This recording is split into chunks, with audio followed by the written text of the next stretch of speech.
That is a very interesting and wonderful question. So Gen Z and how they're impacting the future of retail.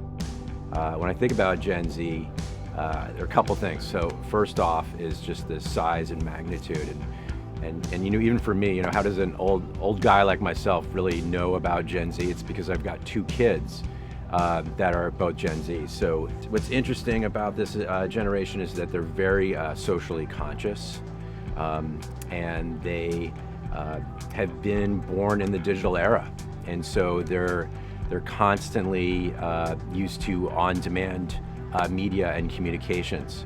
So whether it's through social platforms, through always-on media, and that really helps drive their sophistication and their comfort level in expressing themselves in platforms.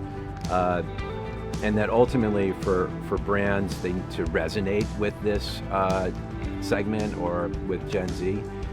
They've got to be authentic. They have to be transparent. And the expectations for this generation is that everything is personalized. Any touch point, you need to be able to work with them. And so from a retailer perspective, the expectations are really high. They are going to expect things like contactless payments.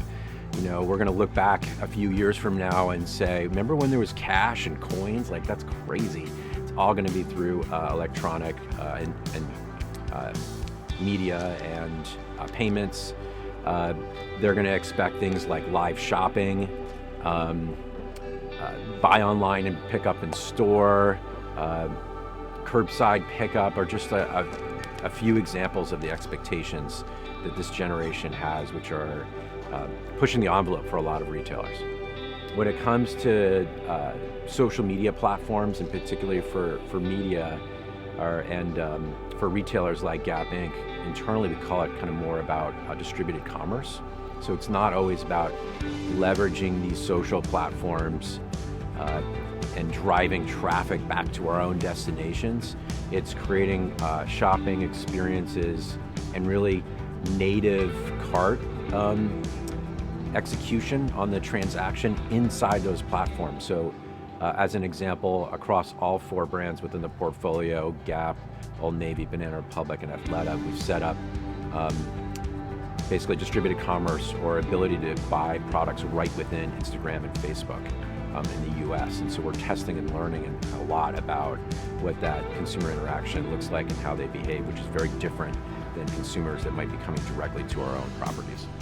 Yeah, there are a bunch of areas that are kind of, I want to say, smaller and nascent, but part of the shopping journey. So whether that's distributed commerce or live shopping events, they're small in magnitude, but there's a tremendous amount of learning, and we know that there are other areas of the world, like the Pac Rim in China, where these things have taken off.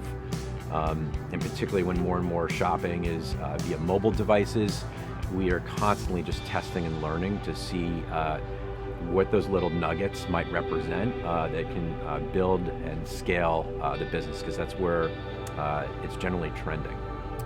Yeah, so it's the digital marketing is changing how they're responding to changing, really shopping behavior. Is that the kind of old model would think about, I'm going to go and try to reach as many consumers as possible and then drive them back to my store. But we know that the customer journey is fluid, and there are a variety of people that are in different stages of their learning and purchasing decisions. And so it's not always about driving people into your storefront. It's sometimes interacting and engaging with them where they already are hanging out. In some cases, that's in social platforms or user groups. What's changing in digital media very quickly is what's happening in consumer privacy and tracking. And so it's changing how brands are basically trying to leverage more first-party data as much as humanly possible to track and re-engage with consumers in their journey. I'm at Gap Inc., and my fancy title is VP of Global and Digital and Direct Marketing. And really what that means is I touch a variety of different areas, and I work within the four brands of the portfolio, Athleta, Banana Republic, Gap, and Old Navy. And I'm responsible for a lot of the CRM channels. So things like email, SMS, push, direct mail, work with a team that manages search engine optimization in partnership with the brands, ad operations, so just to make sure that our advertising programs digitally, they were able to take our product catalog and manipulate that to advertise on platforms like Google and Facebook and others.